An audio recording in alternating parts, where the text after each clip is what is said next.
Next up, we're going to have Chad Sweet, our city administrator, and he's going to talk a little bit about how we can be more resilient as a city. And it's great to have Chad follow Meg and Tom Horning because they gave some really, really important information. And there's couple pieces of it that I want to emphasize tonight for all of you folks.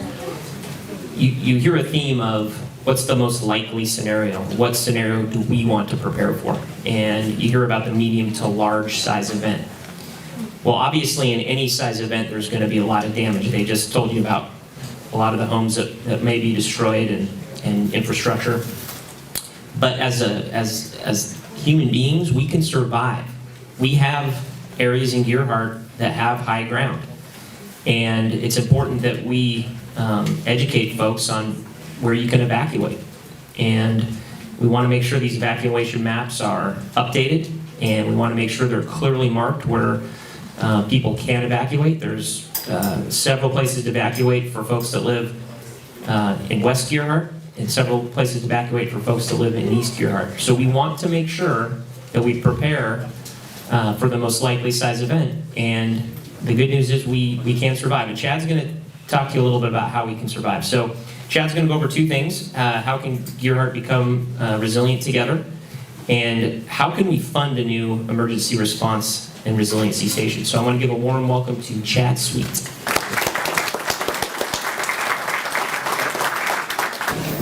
Thank you very much.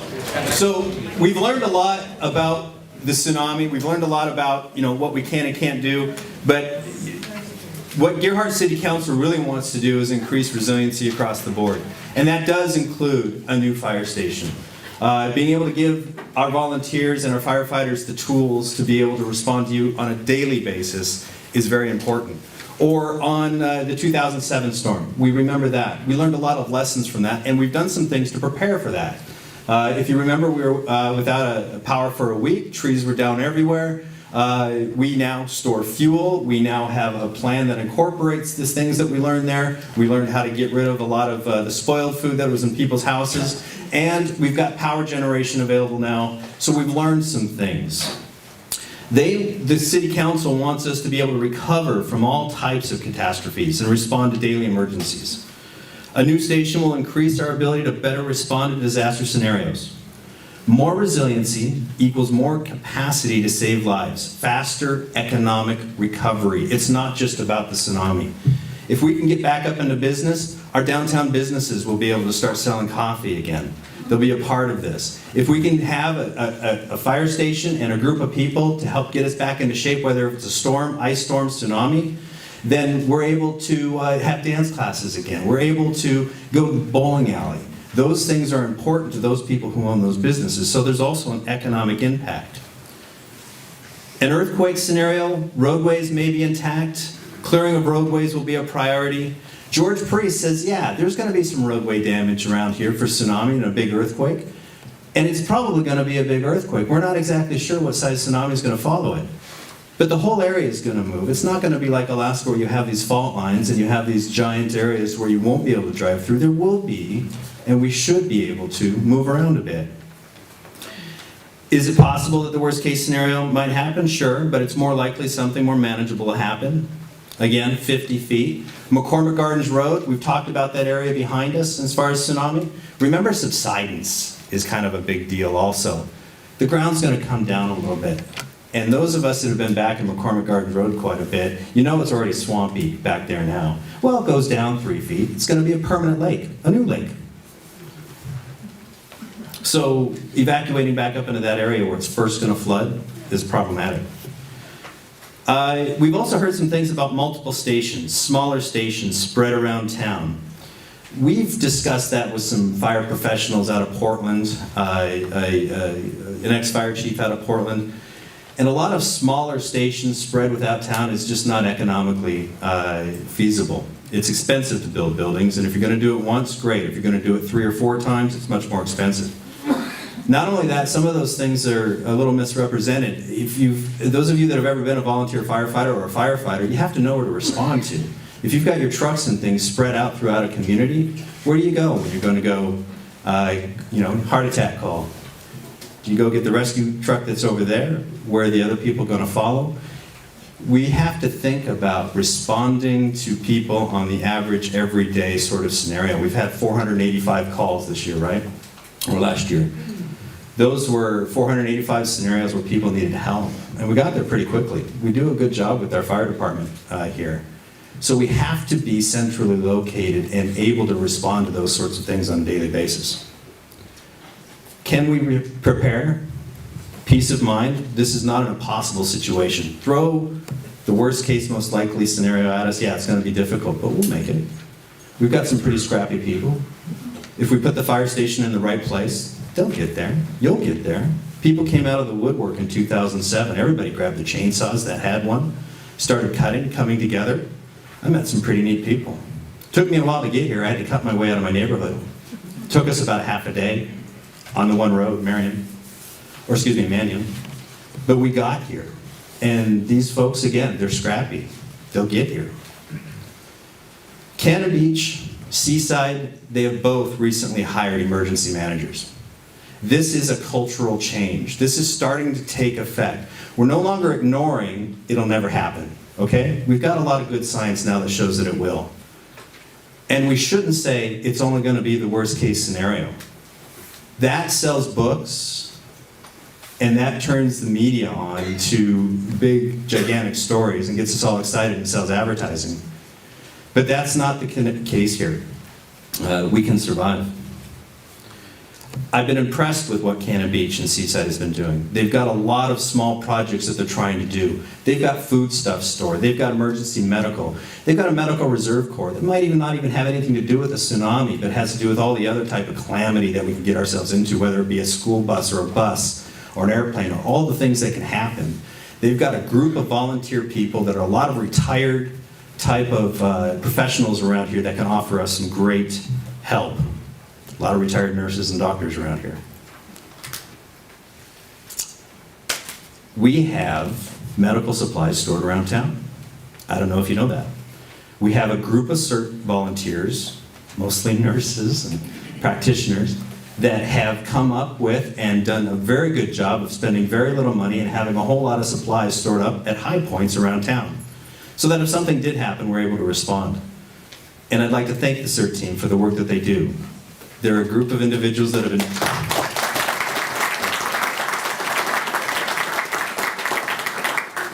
We're not thinking it's never going to happen, and they're not going to think it's going to be the worst case scenario, but they're doing their thing. I think that's great.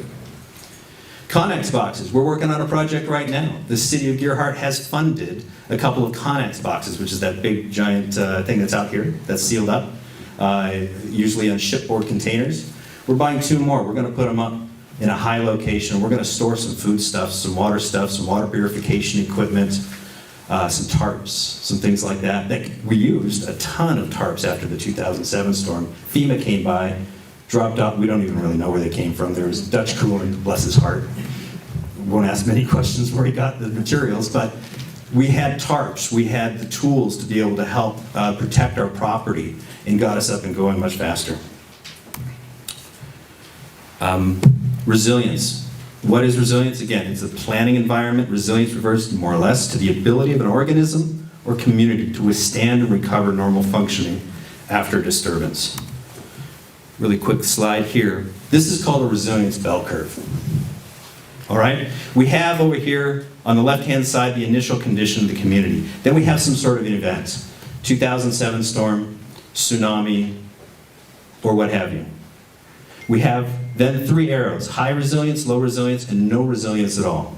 We're going to go down. Things are going to be difficult for a period of time, but again, with our scrappy folks and you, we are going to be able to begin to recover. But it's in how much preparation we've done in advance that makes the biggest difference in all of this. Low resilience and no resilience, they're going to go down, and they're going to get into the disaster threshold, and then they're going to suffer in that disaster threshold for a period of time. That's where businesses aren't making any money. That's where people can't get to schools. That's really a tough time. But if we're low resilience, which I think Gearhart's kind of in that area right now, we're in the lower section, eventually we'll get out. We've got some foodstuffs, we've got some volunteers, and we've got people that'll help. If we can get to high resilience and make some decisions for the future of Gearhart, I'm going to be able to sleep better. Bill's going to be able to sleep better, and maybe you folks will have a little bit of peace of mind also. This is something that weighs on us all the time, and trying to weigh this out of what's best for your community. Do you do something, or do you do nothing at all? And I think because of the situation and everybody thinking that the worst case scenario was the only thing that was going to happen, we've kind of done nothing at all for a long time, but now we're starting to see that cultural change. So we create resilience by reducing exposures to hazard through our planning. Reducing people's vulnerability to hazard events, we prepare. Develop redundancy in systems with mutual aid agreements with Seaside, Cannon Beach, all of that. We've already got those in place and we use them all the time. Seaside has a fire, Gearhart's the first to go. Gearhart has a fire, Seaside comes our way. It's the kind of the planning that we do. Plan for continuity, go bags. Don't raise your hand. How many of you have go bags? Okay, you raise your hands. All right? Just having 3 days of supplies, don't get overwhelmed with it. Just get 3 days of supplies and you are in much better shape. But what if your fire department had another bunch of supplies that could take care of maybe 1,000 people for another week? That's possible, depending on the decisions that we make. Plan recovery for resilience. How do we rebuild? Safe to fail things. Well, okay, so we're going to have an earthquake, and thankfully we don't have sewer. Septic is going to fare pretty well, I think. Right? That's cool. Other communities are going to be down for years. We're going to be pretty good. As long as it doesn't go through your house. Yeah, well, take that. So, but water's going to take some time, but water's much easier to repair than sewer, but we'll get there. So, learning from events, learning from all of this, learning from these professionals, it's kind of an exciting time. Oh, now it gets boring. I'm going to talk a little bit about the cost and the money for these sorts of things. And I'm going to try to make up some time because I think we're a little bit behind, but this is important. We have 3 types of financing, maybe even more, that we could really go through. One more slide, please. Gearhart cannot afford to build a fire station. We don't have the monies. Gearhart's tax rate is $1.50 per thousand. You're welcome. But it does not leave a lot of room. We're kind of shoestring on a lot of things. We've got a very small staff here at Gearhart. Per capita, it's probably smaller than any of the cities around. But we make it work. And I think it's good. We're going to have to go for financing, and we've got a couple of options here. General obligation bonds, which we've already been through for the water treatment facility. Okay, that started at 7, and then due to circumstances and appeals and changes in building code and changes in arsenic, we had to go for another 4, brought us up to 11. Currently, I think we've got 5.9 remaining. We've refinanced once, saving the city almost $400,000 in that loan. And we're performing well. Water rates are good, $39 every 2 months, not bad. And the water system is working, and we should be proud of that. It's a beautiful facility. General obligations bonds is the least expensive way for a city like Gearhart to raise money. General obligation bonds are best and the least expensive because it's based on a tax system. You're taxed per thousand, and the tax system around here is pretty robust. I think we've got over 500, just in assessed value, over $580 million worth of property. In real market, it's close to $800 million in property value in Gearhart proper. You've also got full faith and credit bonds, which cities would go to the state or others for loans. Those are not as good a deal as general obligation bonds normally, because general obligation bonds are safe and people like to invest in them. And then you got revenue bonds. Like if we could have done that maybe for the water treatment facility where your rates would have raised to pay for the bonds, but they chose not to do that because the money was less expensive by going with a GO or a general obligation bond. And I don't know if any of you that have used the services of Gearhart Fire Department, but I'm pretty sure you never received a bill. And I don't think they want to get into the billing atmosphere at all.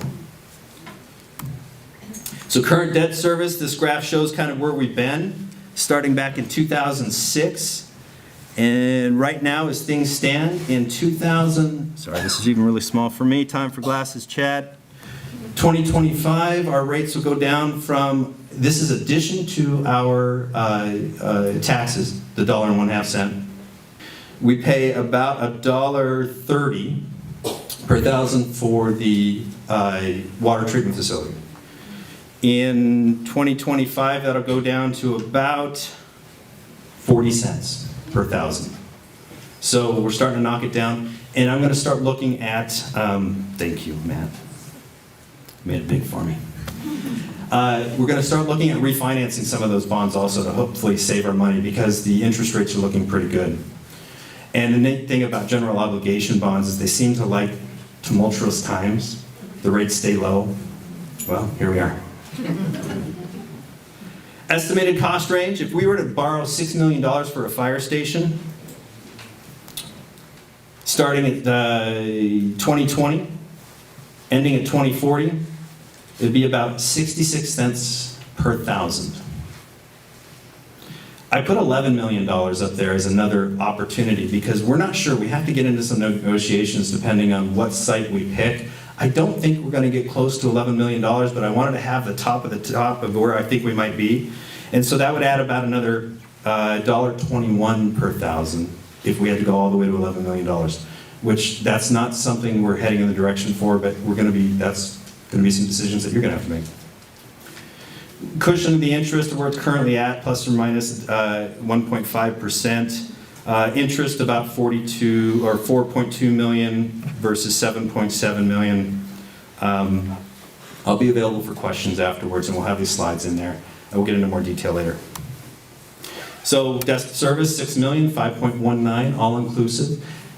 The interest rates are not quite that high, but that also includes all the fees that we're going to be paying to make this happen, which is about $100,000 in addition. Interest, we see it there. Total P&L is about $10 million for a $6 million bond. So approximately $66,000 or 66 cents per thousand. $500,000 home, about $330 per year. $11 million, a $500,000 home is about $605 per year. Okay.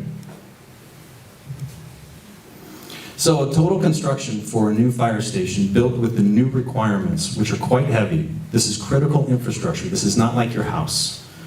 I know the water treatment facility looks pretty, but it has a ton of concrete, almost 20 feet underneath it.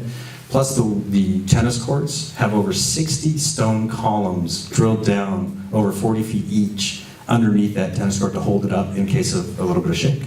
That's the kind of resiliency we're looking at and that we must prepare for, and we have to with building codes. The state of Oregon mandates it. This is critical infrastructure. So these buildings are expensive. So we're looking at maybe 4.9, and I'm always going to try to estimate high for you. I don't want to get there at the end of this in 3 years and go, oops, I was wrong. I don't want to over-promise and under-deliver. I don't think any of us want to do. The council's very in tune to that. So 4.9 for a building. That's high, but that's likely. The more time we wait every year, it's about 5 to 10% increase, I think. I just built a deck out of cedar. I should have bought gold. There is some options, some things that we're going to have to think about and talk more about.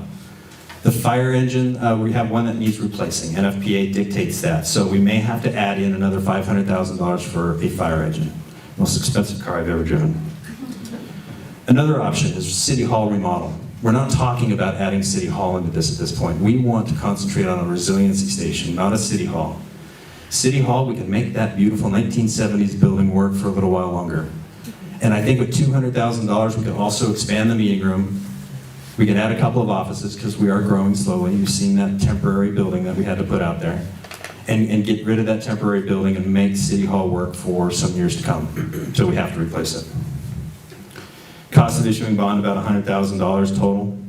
And so you're looking at 5.7 on the low side for all the projects that we're talking about. It does not include cost for land acquisition. 2 of the pieces of property, one of them is the one we're on now, is fairly affordable. The park, as difficult as that is also affordable potentially. And then you've got High Point, which we're going to have to get into some negotiations. We're not sure exactly where that's going to end up. Could be expensive, but we're going to work on that.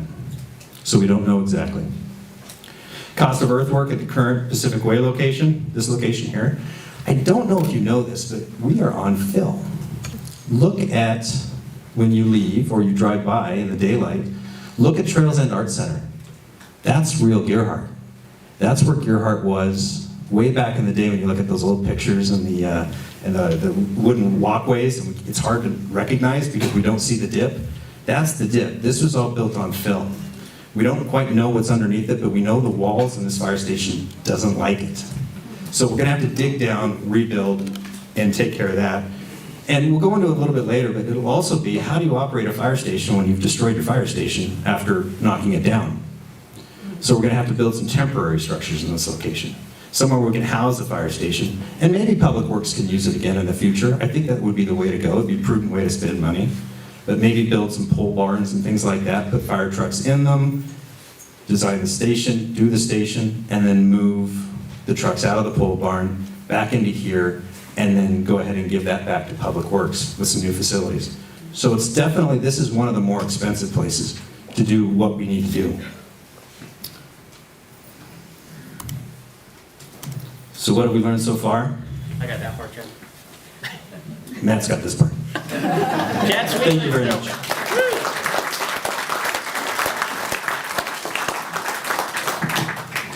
Thanks, Chad. That was kind of a crash course real quick on bonds and stuff. Remember, we'll have all that information online so people can digest it a little bit. It is a little confusing.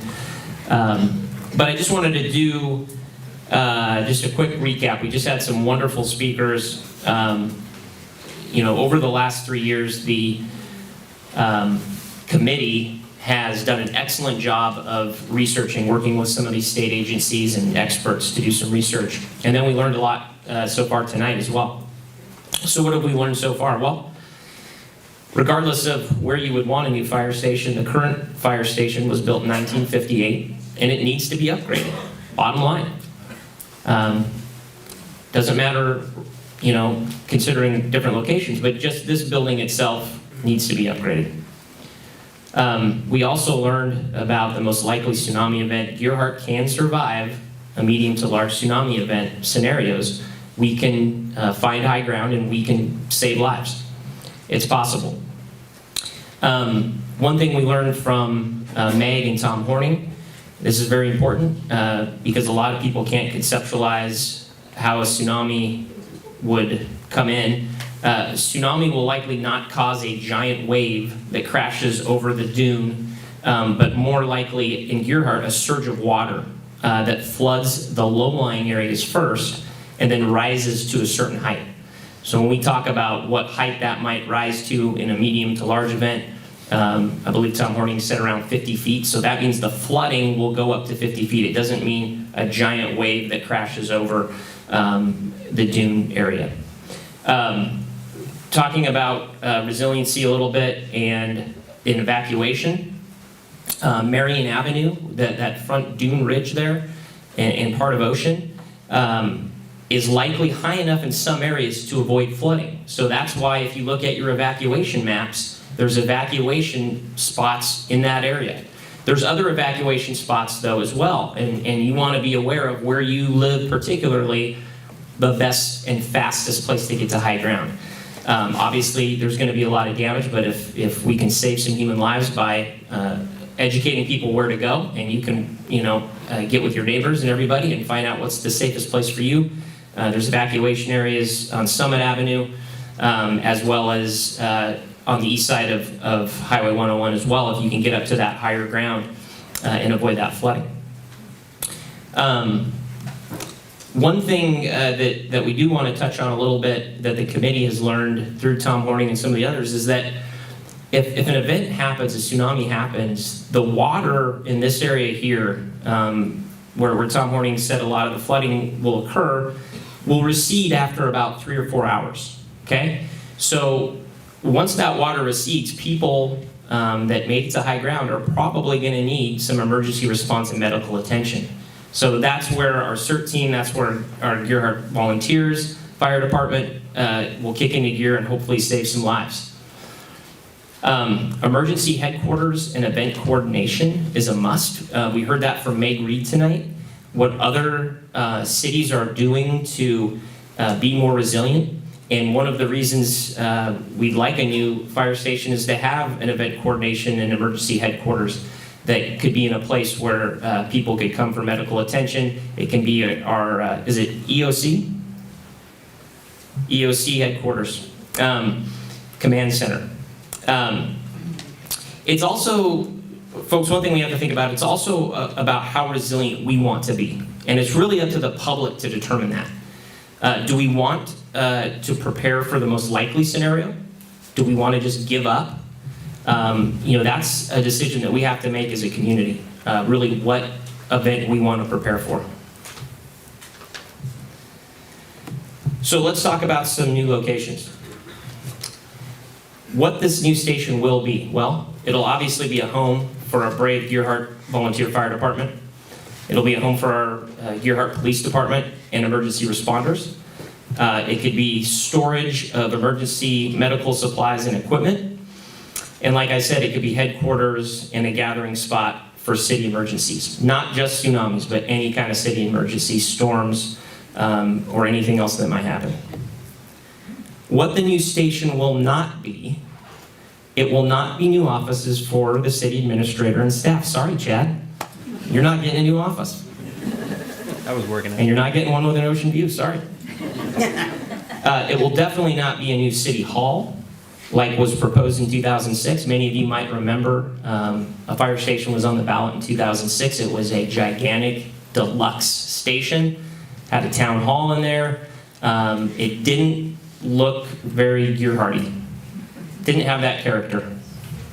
So it's definitely not a city hall. We want to make it as minimum size footprint as possible because we know we want to save money. But we want to give people adequate facilities. And it's definitely not going to be a new chamber or offices for the city council or the mayor. So I don't have an office currently, and I'm not getting a new one. Sorry to me.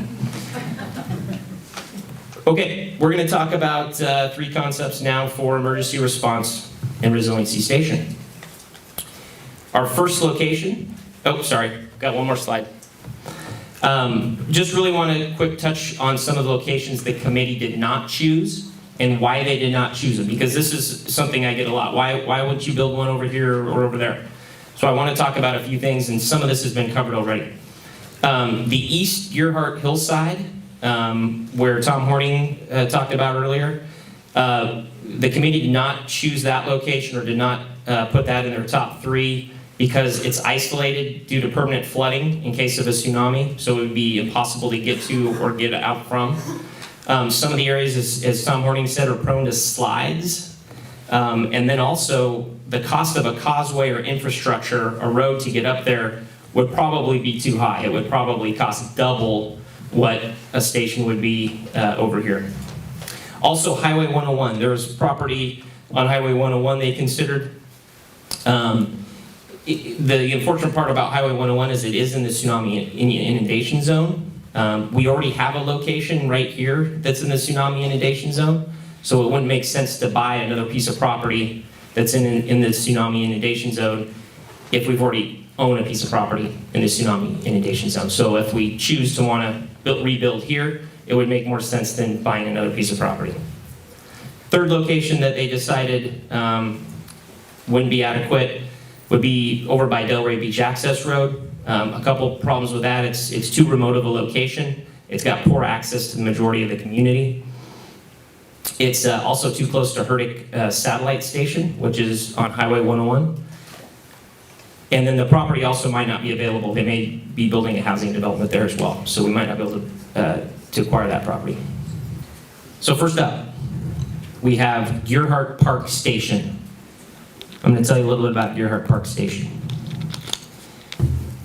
You can see there that the building is a 1-story building. It's actually built into the side of the park.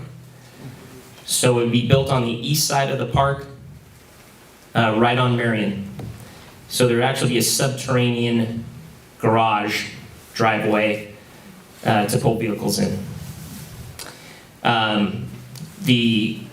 If you look at the building, you can see what you would see from the west side if you were in the park, and then also from the south side where you would see how it's built in to the actual park itself. We're going to go over some stats on the Gearhart Park Station, and you see here an aerial view. with some landscaping and a basic design for the building. So the elevation of this building would be around 50 feet at the building site. The building type itself would be a 13,000 square foot single level. And if we wanted to, if we got the right feedback and wanted to build there, we could do some possible vertical evacuation to the roof. The design would be to minimize visual impact and footprint. Landscaping, we'd be able to extend and enhance the west and north parts of the park, irrigate the grass there, and plant new trees to create open space. So if you see that yellow square, no, I'm good. If you see that green square, within that square you can see some lines. And so the lighter color green is basically where part of the park is right now. The rest of it is covered with shrubs and trees and then goes downhill a little bit. So the plan would be to actually extend the park to the west and basically create more park. So as far as park loss, what would we lose on the current park? Well, it'd be pretty minimal actually. The total net park loss would only be around 0.3 acres, so about 3/10 of an acre. So you're actually creating an extension of the park and trying not to lose some of the park. The zoning for Park Station, the county would need to approve removal of a deed restriction as they did with the water treatment facility. So it's the same process. They'd have to the planning commission would have to rezone the park property to public, semi-public. Cost-wise, estimate currently probably around $5 to $7 million for construction. So the cost on a bond per 1,000 of home value would be 55 cents to 77 cents. So to compare, a $400,000 home would be assessed about $220 to $308 per year if a bond were to pass by a public vote. The geology of the park station, it's very stable. It's packed sand, so there'd be minimum prep work required. Dagami, we may need a possible exception for, sorry, can you hear me? We got now? Yeah. Okay, we're good. We may need a possible exception because like we talked about, the station's at about 50 feet. So that's about the maximum for the large size tsunami event. So we're right on the border. So we may need an exception to build there.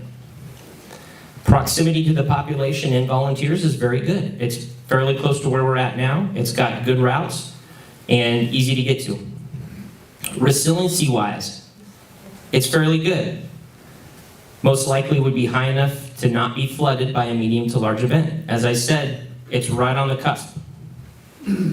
So there's a good chance that it would be high enough. So that's Gearhart Park Station.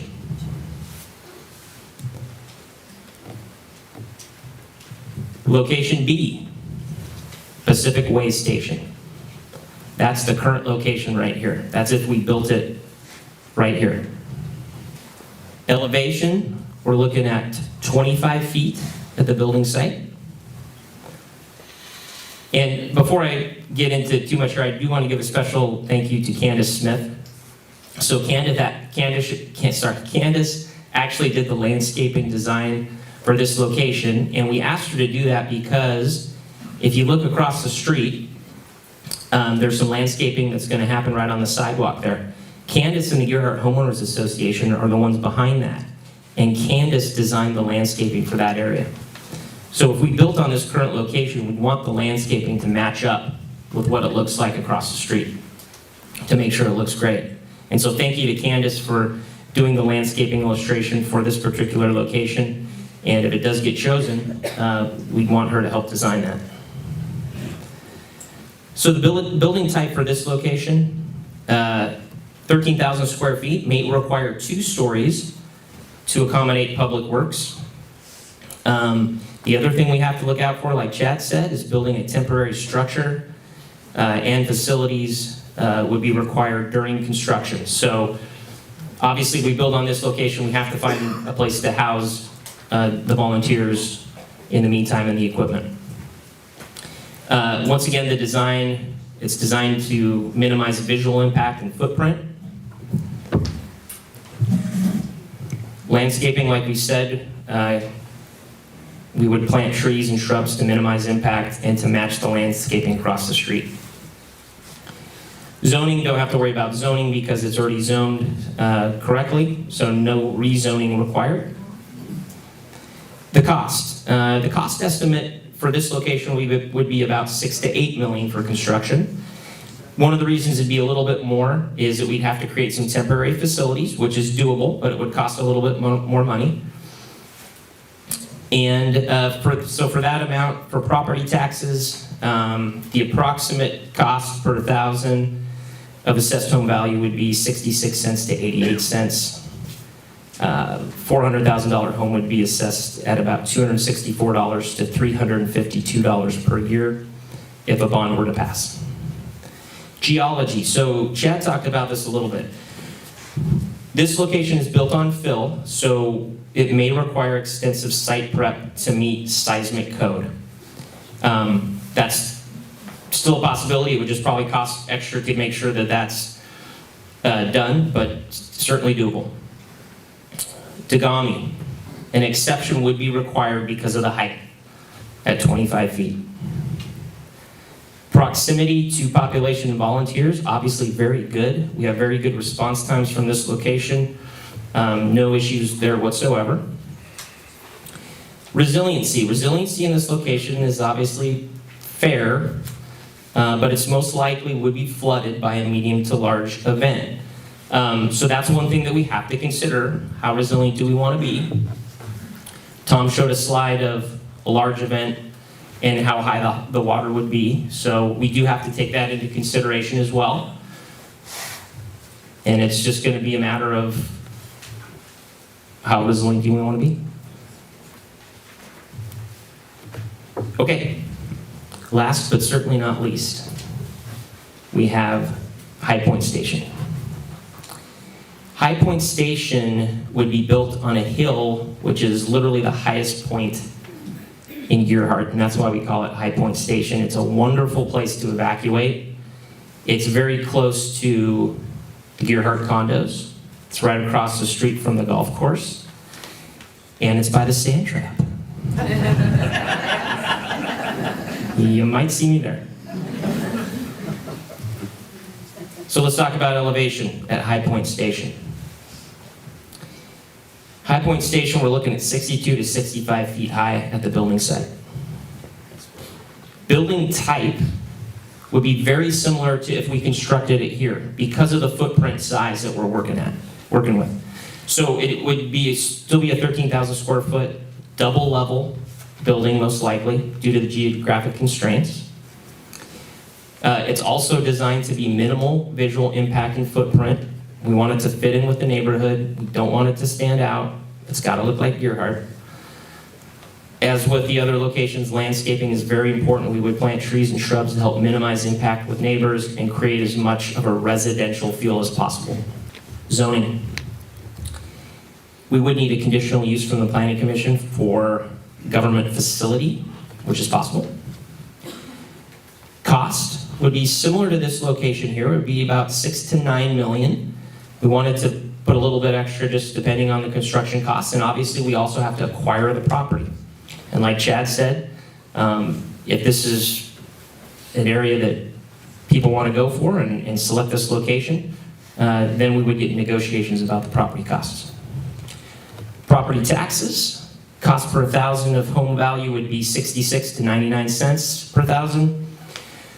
A $400,000 home would be assessed about $264 to $396 per year if a bond were to pass.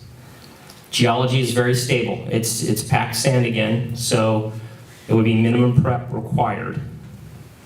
Degami exception, no exception required because of the height.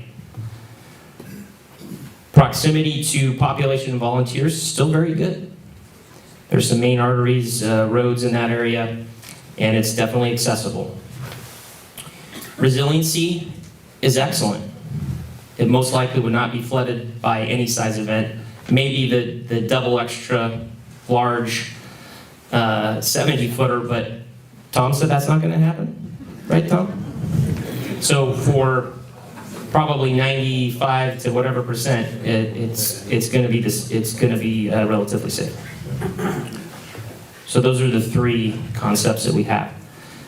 On the map here, you've got location A, the Gearhart Park Station. You've got location B, the Pacific Way Station. And then you've got location C, High Point Station. So a few things to consider when we start giving feedback, and you're going to get these questionnaires at the end of the meeting. Take your time on them, digest this information, there's a lot of it, you don't have to fill it out tonight. But we want you to rank these three concepts, 1, 2, and 3, in the public questionnaire. That's going to allow us to find out which location everyone supports. These are not final designs that we showed you tonight. They're just ideas and concepts. They can or will be tweaked, altered, or changed. So, during this public feedback process, we may get folks that say, man, I really love this location, but I don't like the design. We want you to write that down. Tell us what you don't like about it. Because we want to get that feedback so that if we get to a final stage, we can use your public feedback to help create the best location station.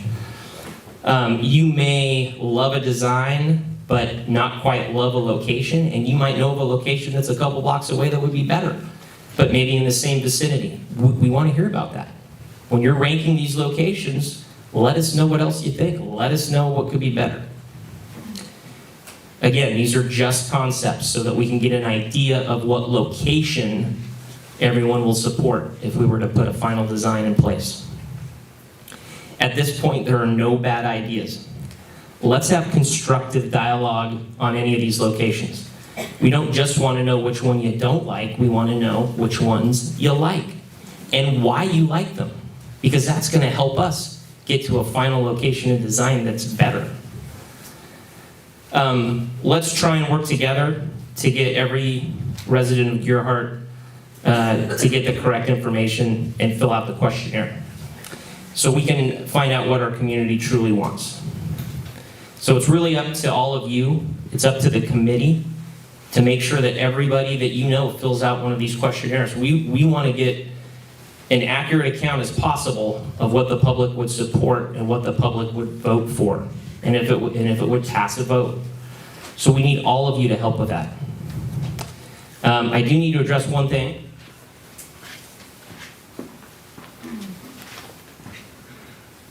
And when you get the questionnaire, you're going to get a packet with all the concepts in there so you can take a look at them. Everything's going to be available online. We also have a frequently asked questions page. Definitely read through that. It's got some common answers to common questions. One thing that I do need to address, though, is there is a packet of information going around. Looks like this. Does anybody have that packet? Okay. This packet is not from the city. Okay? This is not a city packet. This is not information from the city. This particular packet of information, and I've seen some of it on Facebook as well.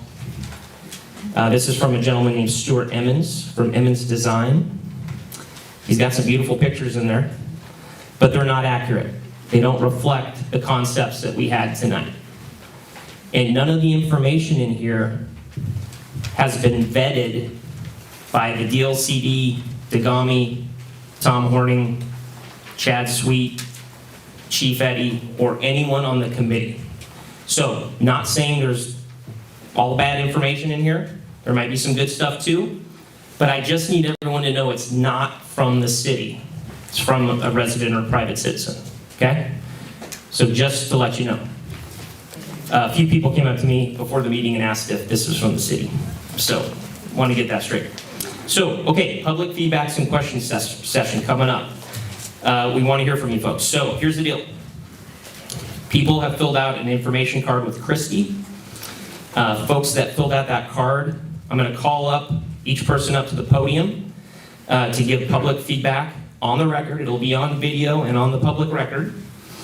They can give comments or they can ask questions of the panel. You're only going to get a couple minutes because obviously we got some time constraints. But if you're asking questions of the panel, we'll allow a little more time for a little back and forth, okay? Also, if you have any information, such as packets of information from other people or anything else that you want to include on the public record, you can staple it to that questionnaire. And we will make sure that it gets on the public record, okay? So if there's a point that you need to make or something that's very important to you, you've got to get it on the public record. We want it on the public record. So turn that in with your questionnaire. There's going to be areas on the questionnaire where you can write as much as you want. You can turn around and write on the back too. So we want as much feedback from you as possible on these 3 locations. If you get up and speak tonight, please state your name and mailing address for the record. Each person will have approximately 2 minutes, Chad? Yep. Okay. We need to go over a little bit, we can. Also, if you don't like public speaking, like me, we're doing the informal meet and greet afterwards. So we're all going to be here. You guys can ask us as many questions as you want. I'll be here till midnight. If somebody wants to buy me a drink later, that's cool too. Okay, let me get these forms. Are there any more phones out there that we can collect? If anyone else needs to fill out a form, just come up to Christy. Also, can I give a round of applause for Christy Ficker, please?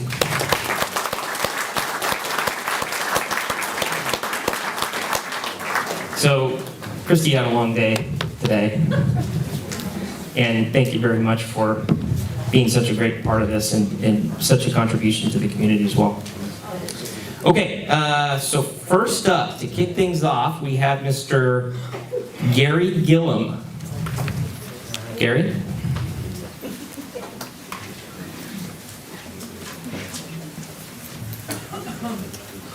Thank you, Matt. I am on the Firehouse Committee. Our chairman, Jay Speakman, was unable to be here tonight. Name and mailing address. Name and mailing address, Gary Gillum, P.O. Box 2621. Jay was unable to be here, out of town on business, and he really regrets that. I'm very glad, though, that Sue Lorraine was able to be here, and we're grateful for her leadership as our council representative. Actually, my involvement with the committee predates Sue, however. John Duncan, who I really wish was here tonight, missed that guy. John Duncan invited me to join me at his office over at Pacific Way one morning and told me about an opportunity to serve, and he represented that a committee was being formed to look into what the council deemed was a priority, and that was building a new fire station, a new public service building. He reminded me that, in fact, the community had voted on a bond measure in 2006 and had been voted down. And so John told me that, in his words, he was grateful that it had been voted down, because at that time, information wasn't even comprehended about the kinds of threats that we've been exposed to tonight. And at that time, it would have been a simple matter of voting to approve to tear down all of this facility and build, as Matt told us, a new civic center. So a new city hall, a new fire station, police station, facilities management building. That was rejected, as John told me, not because we didn't need a new fire station. It was pretty obvious we needed a new fire station. It was obvious to the voters at that time.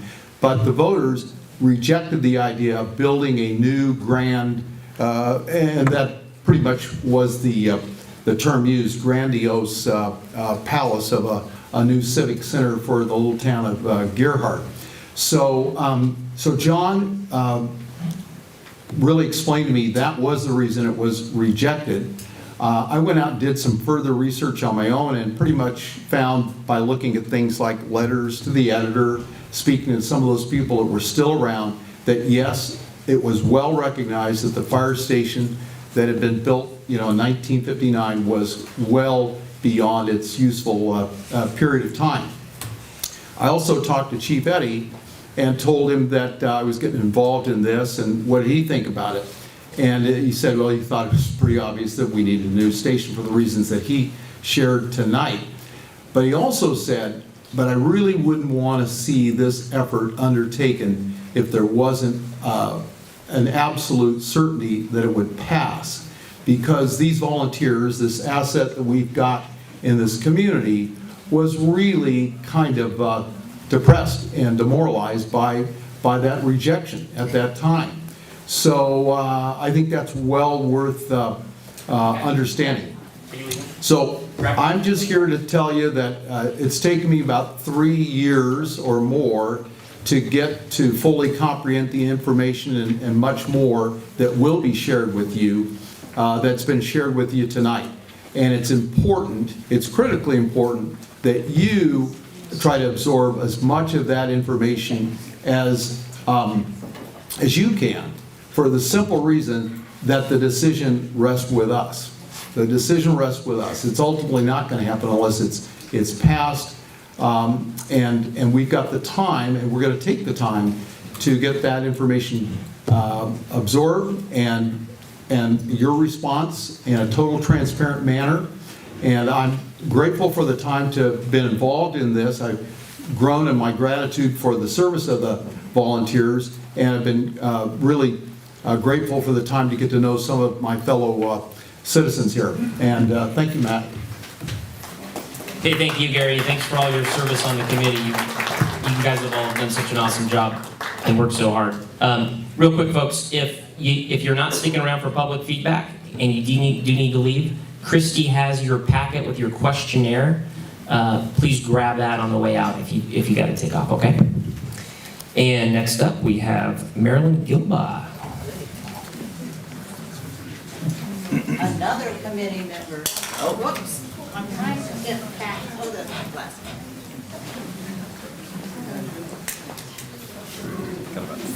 All right. Oh, good. Are you timing us? Good, I hope. All right. So I'm Marilyn Gilbach, P.O. Box 2076, and I am a Gearhart Fire News Station Committee member. And I came to this committee with no agenda. I didn't know whether we needed one. All we have to do is look at the ceiling here to understand, and the doors aren't high enough, and it's been a great learning curve for us. And I think that I've been talking to some of the people in our rows, and we want you to understand that our meetings are open. They've always been open. They're posted. When do we meet, Gary? What's our normal? Tuesdays? First Tuesday of the month. First Second Tuesday, and we welcome your questions, we welcome anything you can bring to us, and I think we've stated that again and again, but I just wanted to make sure that you knew. Also, whenever you see a volunteer fire guy or girl, please thank them. I had no idea. I thought we're talking about tsunami. We're not talking about tsunami, we're talking about day-to-day. And we're awfully lucky to have the good training. We got a fire guy here, a fire guy here, the chief there. We're just so proud of what we get from them. Thanks. Hey, thanks a lot, Marilyn. Thank you for your service as well. And please, if you ever see the firefighters out and about, please thank them. They really appreciate it, and we do too. Next up, we have my favorite person, Judd Todd. I haven't talked to Judd for a while. You want to talk? No, I don't think so. Are you sure? Okay. What do you mean your favorite person? Second favorite. Sorry, Marilyn. Thanks for being here, though, Judd. We miss you at the council meetings. Next up, we have Candace Smith. Candace, thanks again for all your help.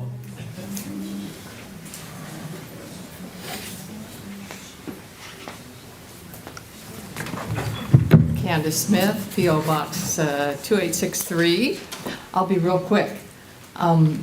A lot of work has gone into this production tonight. There have been some ill feelings and a lot of information, some of it correct, some of it not correct. I just want to remind you that our little city of Gearhart turned 101 yesterday. That's 101 years of our people coming together to solve problems and look to the future. And I hope we can continue that tradition with figuring out what we need and what we want in our new fire station, etc. Thanks.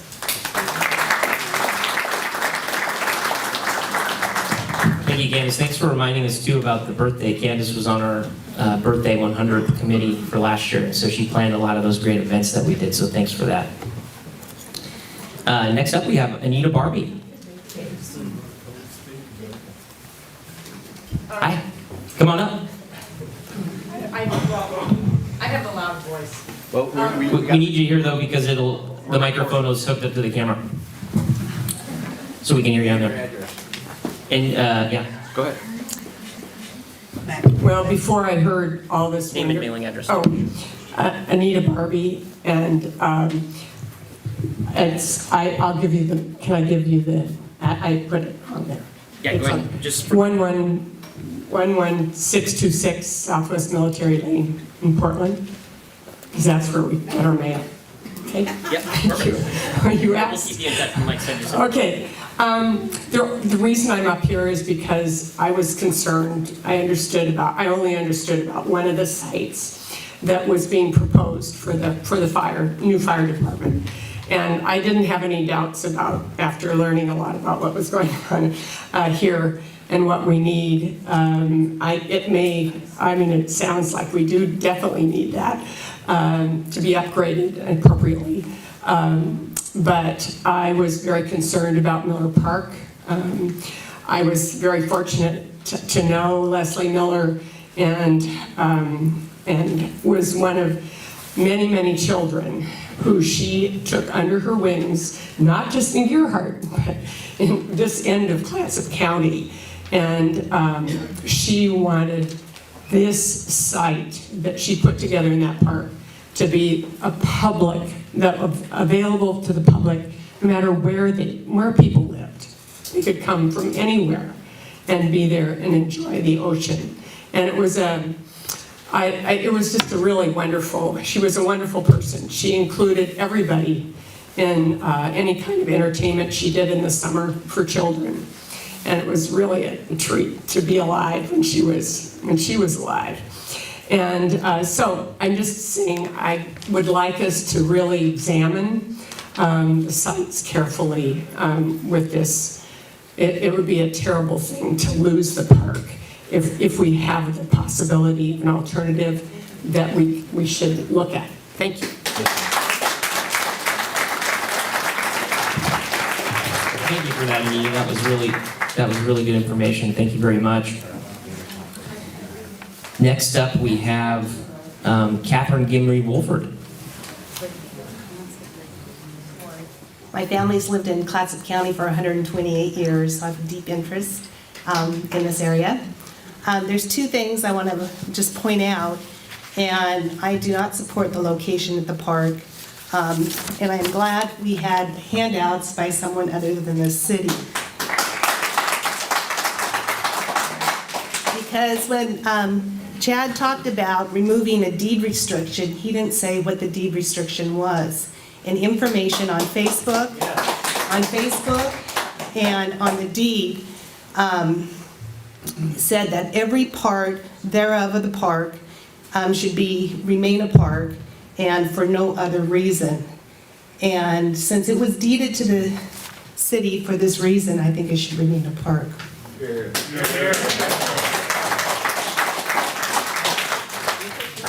The second point I wanted to make is, I have a question, is where do most of the volunteers for the fire department live? They live pretty much in Gearhart proper. In Gearhart proper? Yeah. Because, Gearhart proper, North Sea side. because on the tsunami map, there's only the green area that's outside the tsunami hazardous zone.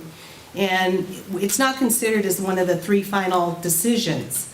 But I think it'd be very expensive to spend $6 to $11 million to move the fire station 2 blocks west. And it did not meet or exceed, or if a 500-foot, or 50-foot wave came, the mayor even said it may survive a tsunami. What's going to happen when the tsunami comes, it's going to come up Neocoxie Creek. And if this building is 10 feet underwater, how are volunteers going to get to an island? Essentially, 101 is going to be flooded, Neocoxie Creek is going to be flooded all the way up, and I'm not sure, to spend that much money for a station that may not survive a tsunami. I don't think it's worth it. So that's all I have.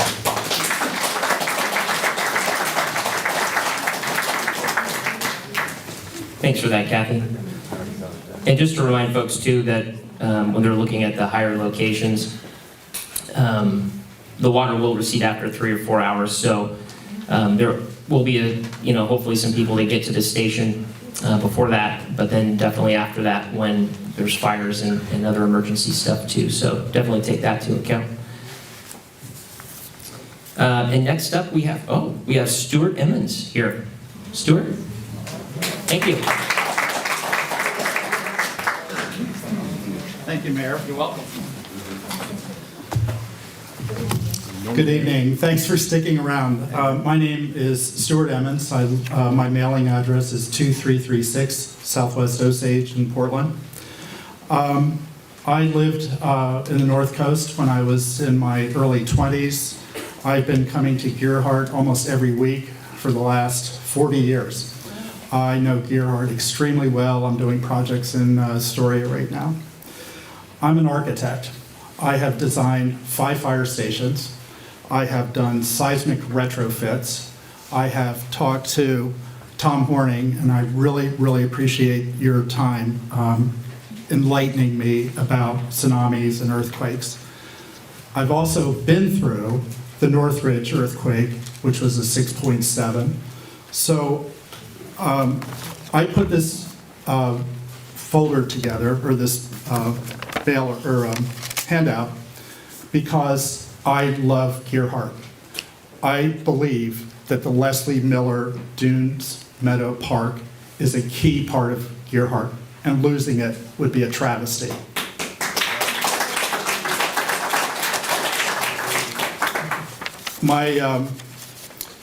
Some people have said this is misinformation. I would like to know exactly what is misinformation, because I can answer that after you're done. okay, Yeah, that'd be for sure. fine. Yeah, we'll get to I've done a lot of research. I have, as you know, have heard, I have an extensive background in fire stations, emergency shelters. I know about earthquakes. I know about tsunamis. I have, my little rendering here was based on, the only information I had was a 12,760 square foot building, so I drew this little aerial at home, and I think I'm pretty darn close to what is going to be, what would happen on this park. Words about subterranean, kind of blind behind the landscape. Well, it won't be subterranean. It's going to be extremely visible. It is going to knock out that park. Just saying, oh, we'll just move the park to the west, it's not the same thing. Having that breathing space up on Marion needs that breathing space, needs the park. I just can't overstate how important the park is for the Gearhart feel. But also, I think in my flyer, there are safer alternatives. I think we need to decouple, quit thinking traditionally like what we do in Portland, saying, okay, we're going to do a fire station, it's going to be a shelter, it's going to have emergency operations in it. We ought to decouple those things. Look at assembly areas. Fire stations cannot go up steps. Fire stations have wheels. We ought to think about creative solutions that decouple these elements so we can save the most lives possible in every kind of emergency. Thank you.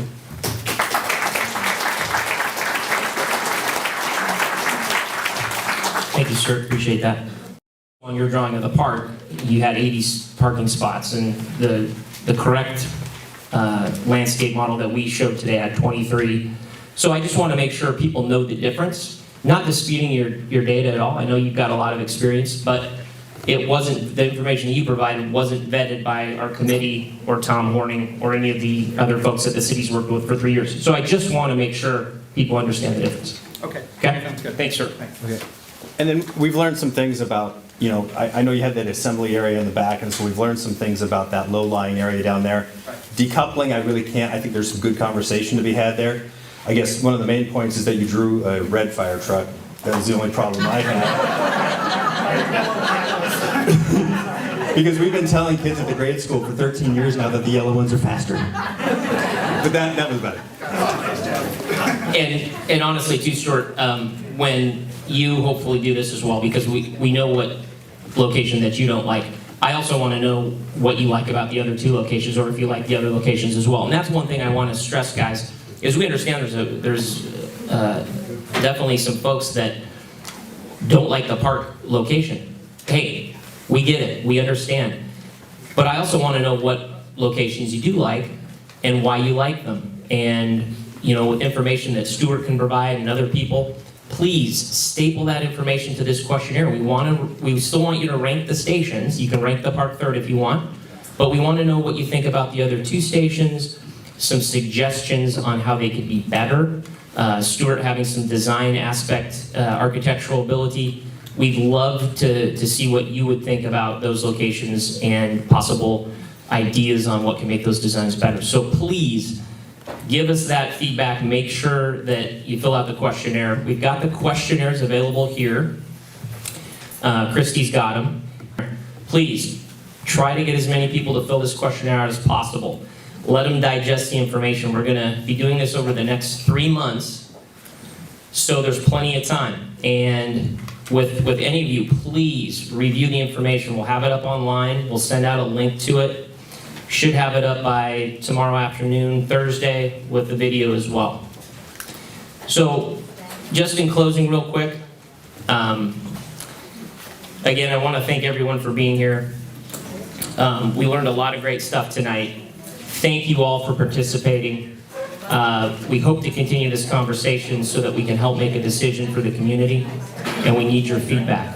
Okay, next up, we're adjourning the meeting, but we do have a meet and greet, so anybody that wants to talk to any of the experts, we would love to hear from you. Thank you. How are you? You know, one thing that I was going to comment on, you know, you're getting